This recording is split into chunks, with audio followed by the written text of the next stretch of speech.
Money can't buy everything, but without it, you have nothing. In life, countless problems revolve around this material possession. Whether we like it or not, we must accept that money is the greatest force influencing people. It can make people work harder, or it can blind them, leading them to do wrong. Today's case is a prime example of this issue. Let's follow the case of the billionaire family murdered at noon for the details. Welcome to Crime Documentary Files. The phone rang several times, but no one picked up. At 11 a.m. on August 9, 1999, Xie Li'an called her sister's house in Anhai Town, Jinjiang City, Fujian Province, China, but no one answered. Thinking her sister and brother-in-law were busy, Xie Li'an called again around 4 p.m., but still, no one picked up. At this point, she sensed something was wrong. Xie Li'an's sister lived a wealthy life, staying home all day as a housewife, caring for her children. If she had to go out unexpectedly, her 2 daughters would still be home. After several unanswered calls to the landline, Xie Li'an tried calling her nieces and brother-in-law's mobile phones, but no one answered. She decided to go to her sister's house to check. Upon opening the door, she immediately smelled gas and hurried inside, calling for her sister and brother-in-law, but got no response. Searching the house, she found her sister's bedroom door slightly ajar. Inside, her nieces were tied to the bed with ropes and were no longer breathing. She quickly ran to notify the neighborhood security guard, who then called the police. Within 10 minutes, the police arrived at the scene. From Xie Li'an's information, the police identified the victims as the homeowner, Wu Shijie, vice president of the Hengan Group, his wife Xie Yujin, and their 2 daughters, Wu Shuyun and Wu Donghong, both working for their father's company. Entering the house, the police were hit by the strong smell of gas. The living room showed no signs of disorder, and the main door was undamaged, indicating it had been opened from the inside. The first bedroom on the left was where the 2 daughters were murdered. The door was wide open, and they were tied with ties, with their eyes and mouths taped shut. Their bodies bore no open wounds, and they had been suffocated. The room was tidy, with a black handbag on the bed and another bag on the floor, its contents spilled out. Their money and jewelry were intact, except for their mobile phones, which were missing. In the adjacent bedroom, the police found Wu Shijie's body. His hands and feet were tied, and he had 3 fatal wounds on his neck, with blood splattered across the room. The killer had been ruthless. The bed had a pillow with a small blood stain, deliberately flipped over and placed back. The window was closed and the curtains drawn.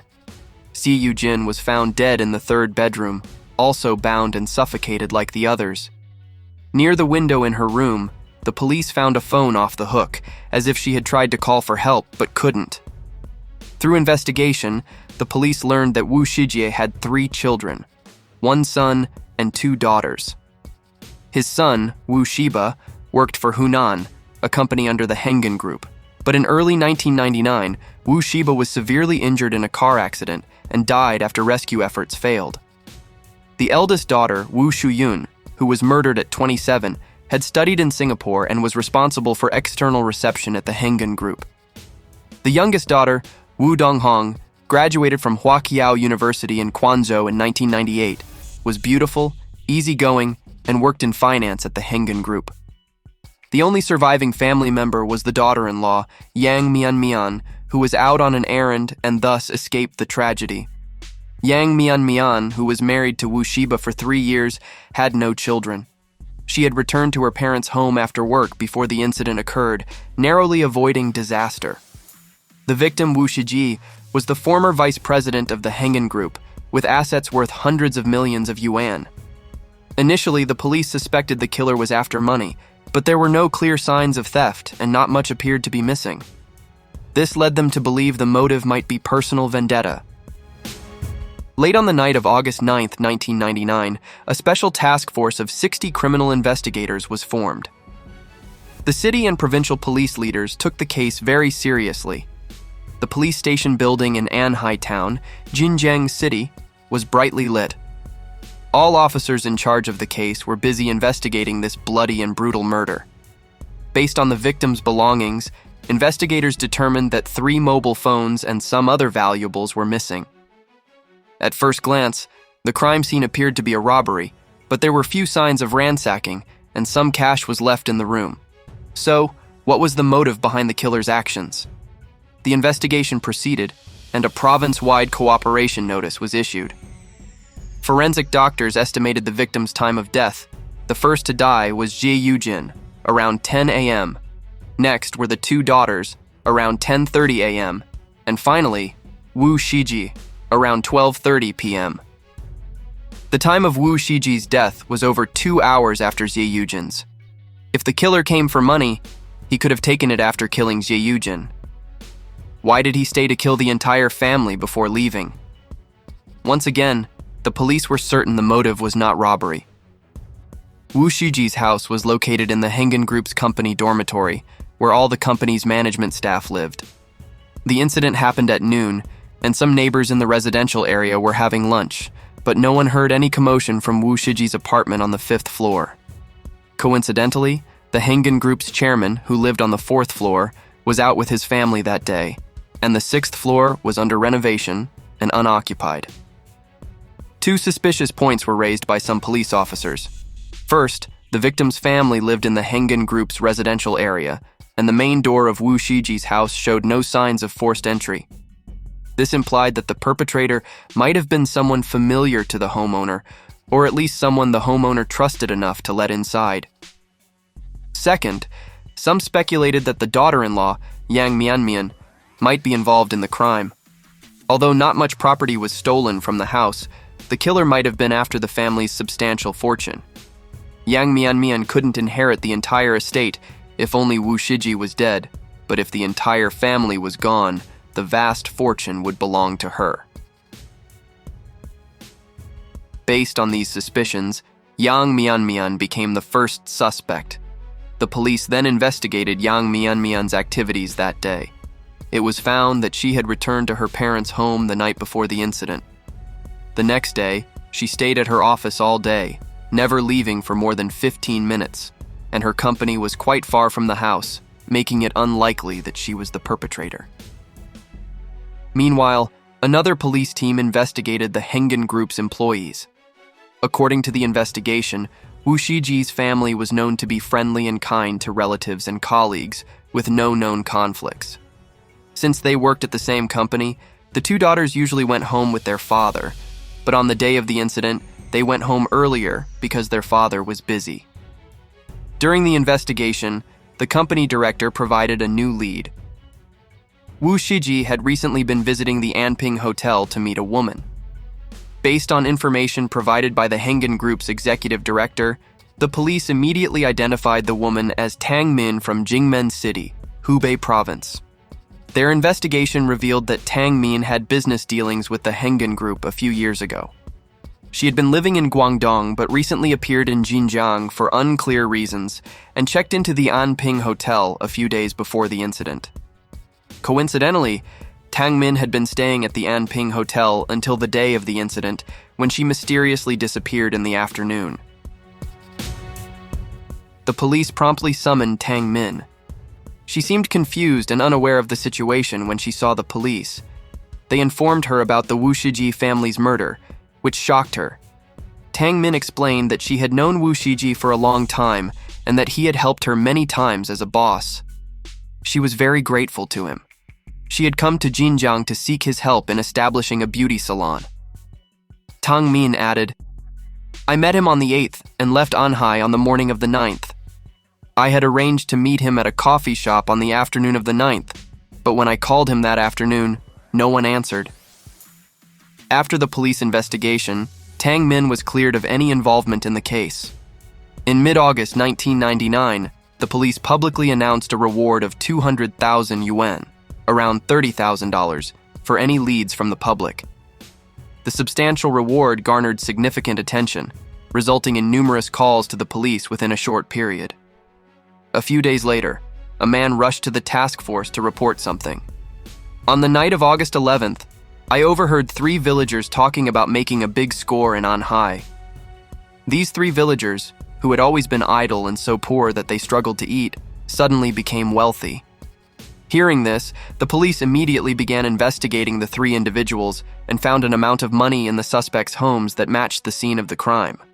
Although the source of the money was unclear, the neighbors' suspicions and the men's suspicious behavior led the police to summon all three for questioning. These individuals were Qin Jian, Li Baiyin, and Lin Qian. Upon seeing the police, all three men tried to flee. The police gave chase and quickly apprehended them. Before the police could even ask any questions, Lin Qian blurted out, "I didn't do anything. It was the other two who lured me into it." The police were surprised as they hadn't mentioned anything yet. If they were innocent, why would they panic and flee?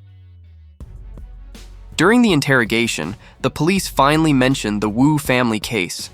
The three men insisted they didn't know anyone named Wu and had never committed any murders.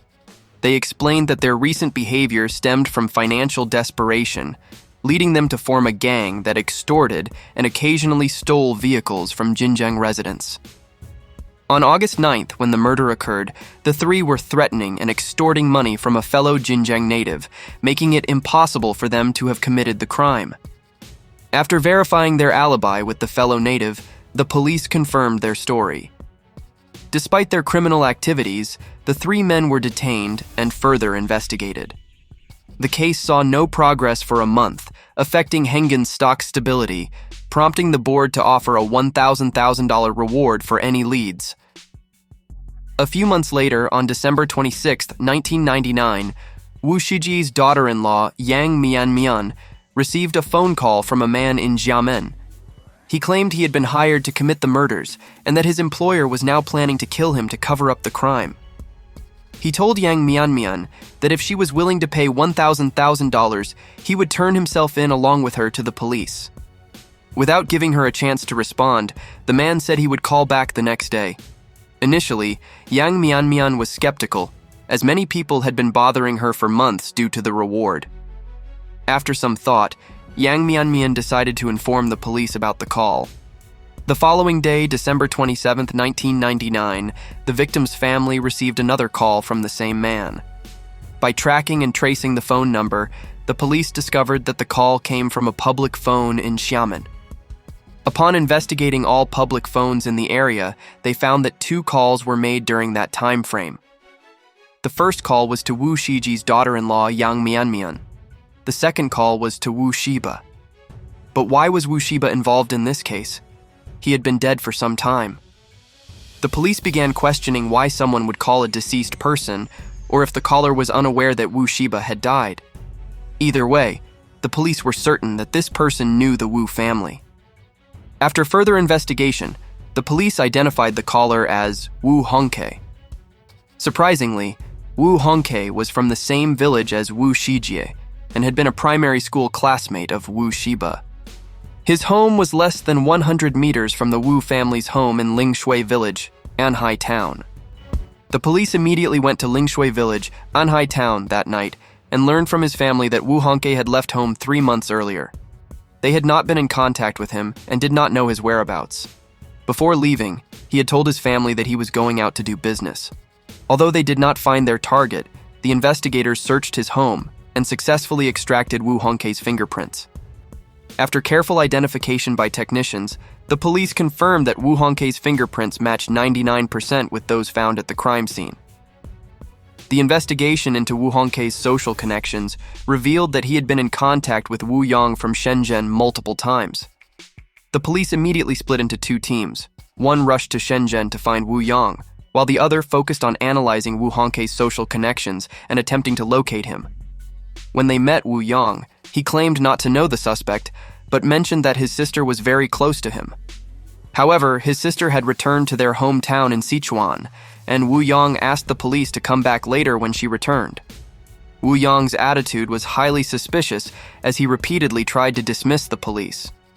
The more he tried to avoid them, the more suspicious the police became. They requested to search his apartment, but Wu Yang immediately refused. The police then threatened that if he didn't allow the search, they would consider him an accomplice. Hearing this, Wu Yang reluctantly agreed to let the police in. Besides the living room, the apartment had 2 bedrooms, one of which belonged to his sister. As soon as they opened his sister's door, the police noticed a package of food on the table. The bed sheets were disturbed, and the mattress was still warm, indicating someone had been there.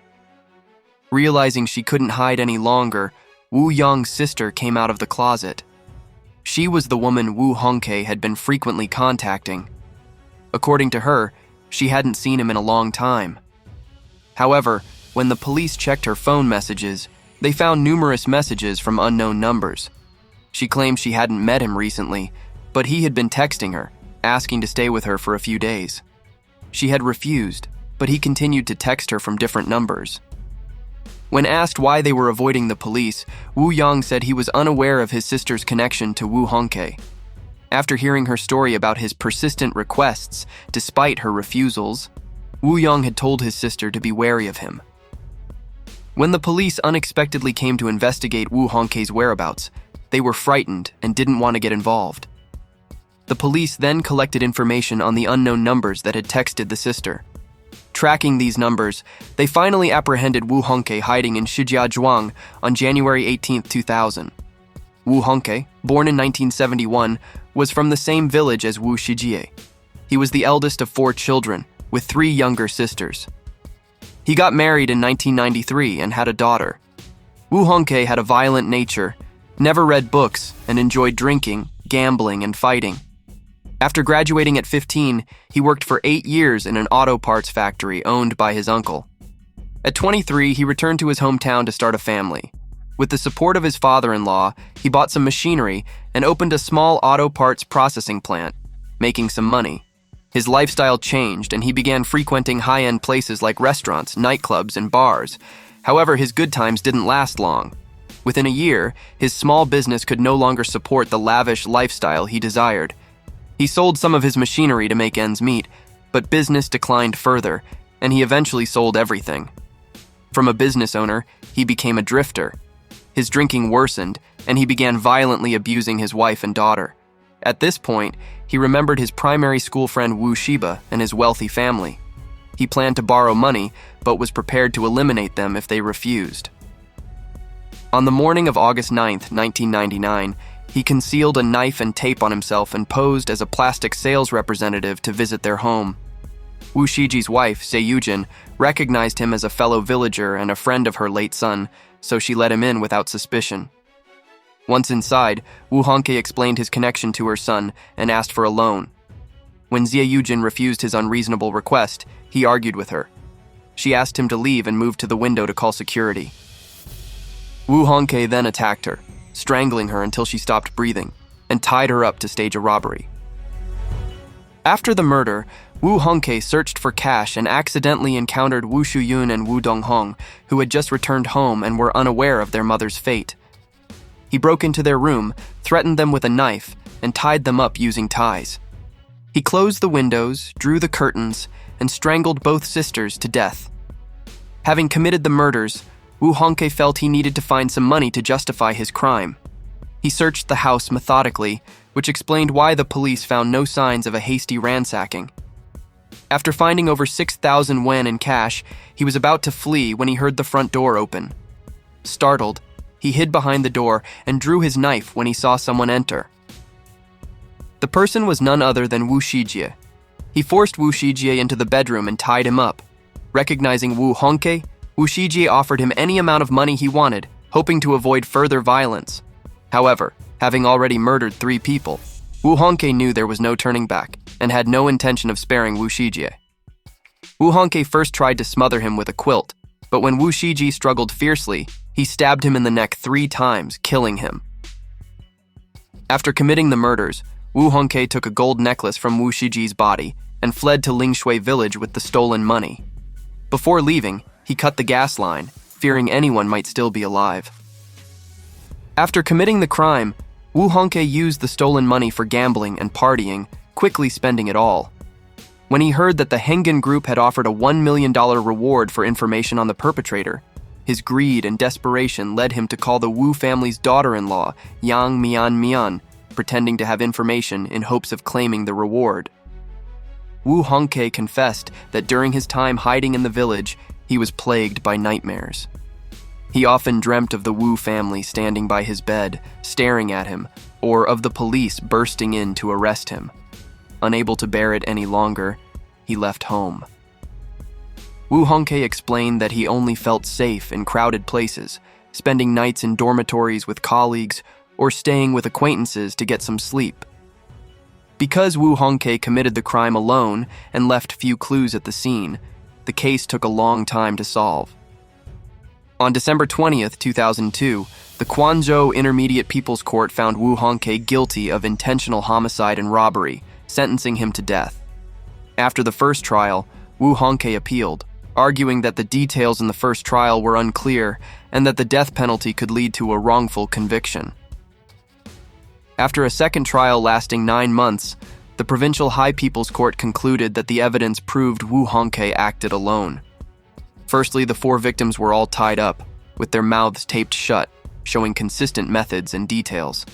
4 fingerprints extracted from the binding ropes and tape at the crime scene matched Wu Hongke's fingerprints. Secondly, the victims returned home one after another and were killed in 3 separate bedrooms, fitting Wu Hongke's confession of killing the 4 victims within 3 hours. After being brought to justice, Wu Hongke confessed multiple times, with his crime details corroborated by other evidence. Thirdly, in the 2 years after the first trial, Wu Hongke never provided any substantial evidence suggesting others were involved, nor did he offer any specific clues indicating other culprits. There was no evidence pointing to anyone else's involvement. Ultimately, after 2 trials, the lower court upheld the original death sentence for Wu Hongke.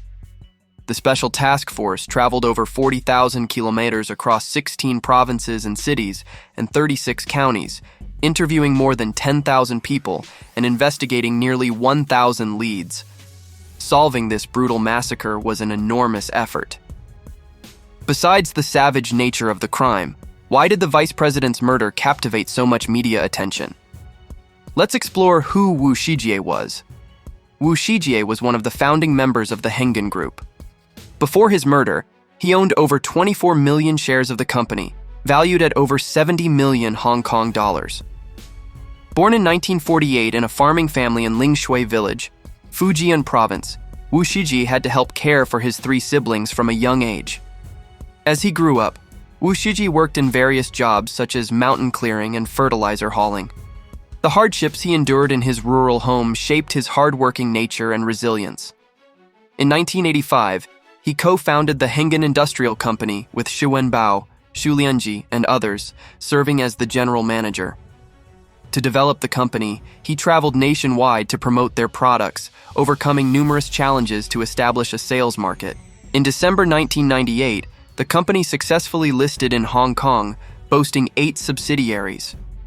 In the months before his murder, Wu Shijie was highly respected in Lingshui village. He had been a renowned architect, with many houses he built still standing in the village. Socially, Wu Shijie was very community-minded, donating tens of millions of yuan to public welfare activities.